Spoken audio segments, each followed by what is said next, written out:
Tama. At kasalanan nito ngayon na umpisa ang apo ko na may pagkukulang sa isip. Ay! Naku, sabi ko sa inyo, tama ako eh. Ako panalo ko sa pistahan akin ng 20. Hoy! Bago kayo magpistahan, sugurin na natin. So, Mapindyang anak mo si Archie na kumpleto ang pag-iisip. Ang may kasalanan, siya ang nagsamantala sa kanya.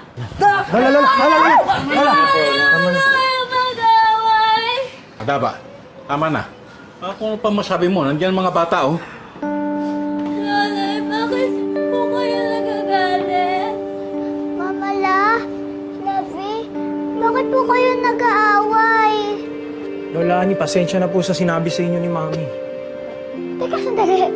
Bakit kayo nagsosorry? Ako na nga itong nasaktan. Ganyan pa kayo tumrato ng bisita. Sinasabi ko lang naman kung ano Vivian! pwedeng Tama na yan, ha? Hindi ako pumapatol sa babae. Pero sumusobra ka na. Edgar, umalis na kayo. Tapos na ang pakingitan to. Huwag niyo ba? Mabuti pa nga, Archie. Gigi, dito ka lang. Halika na, alis na tayo. Tatay! Para sa inyo po yan ha, babasahin niyo po. Gigi, halika na, Gigi. Tatay ha. Halika na. Halika na. Sige na.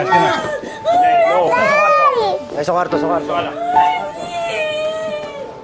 Galang niyo ako na una! Dali. Oh. Tinan mo. Huwag na makaalis dito. Gaganituhin tayo. ano nangyari sa buhok mo? Hey! Hiram? Ano yan? Paano? Naku! Asan na ba yung tatay mo? Berto, okay na kayo. God. Anyari? Lolo Berto, Lola Ani, baka naman po pwedeng makapagpaalam ako ng maayos kay Tina at kay Chichi. Hindi na. Nasabi na lahat ng dapat sabihin.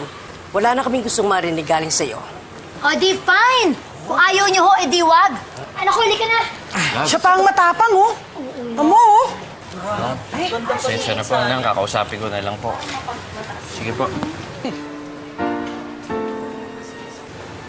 Archie!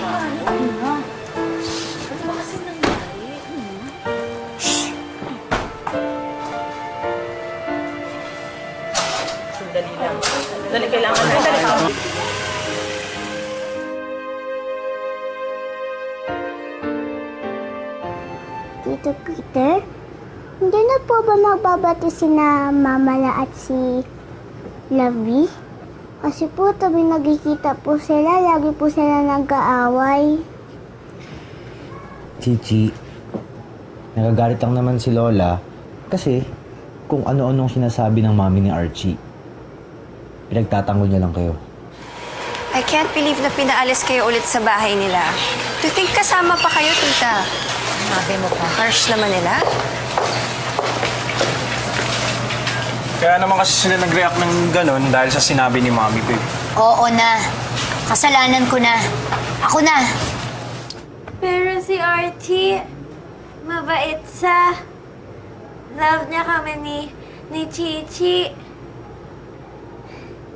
Kaya sana wag na awayin ni Lola yung super namin. Kung mahal kayo ni Archie, hindi sana, hindi niya kayo iniwan noon. Kuya, ano ba? Tinay, Chichi, sorry pero kailangan niyo malaman yung sitwasyon para hindi kayo naaabusong dalawa. Malaki yung kasalanan ni Archie sa inyo.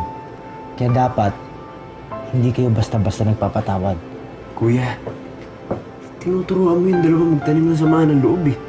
Doon ka na nga sa baba. Ako nang bahala dito sa dalawang to.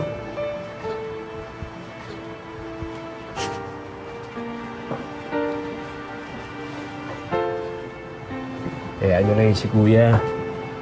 Mahal kayo nun, kaya nag-aalala lang siya sa inyo, okay? Ganoon lang yun.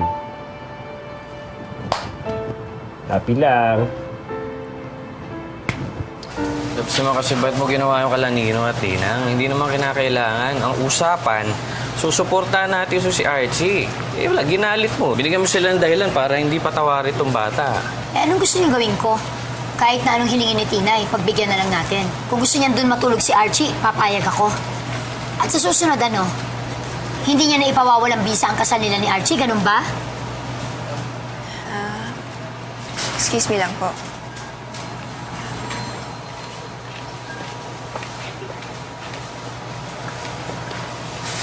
Archie, ano? Hindi ba susunda si Beatrice?